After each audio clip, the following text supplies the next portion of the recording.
জয় নিতাই, রাধে রাধে। আজকে আমি তোমাদের জন্য দেখো কচুর শাক নিয়ে এসেছি। আজকে আমি কচুর শাকটা কী করে রান্না করেছি জানো? দেখো কেমন হয়েছে। মুগ ডাল দিয়ে, সোনামুখী মুগ ডাল দিয়ে কচুর শাক বানিয়েছি, বাদাম দিইনি। শুকনো লঙ্কা ভেজে জিরা সম্বাদ দিয়ে পাঁচফোড়ন এই যে কচুর শাক বানিয়েছি, কটকটা করে ঝালে লবণে একেবারে কচুর শাক। আর কুমড়ো ডাঁটার তরকারি করেছি।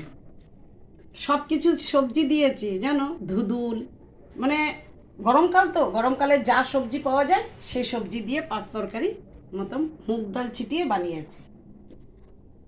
ফুলকপি আলু কষা করেছি, দেখো বেগুন ভাজা করেছি, বেগুন ভাজা আর কুমড়ো পাতার বাটা, কুমড়ো পাতার বাটা।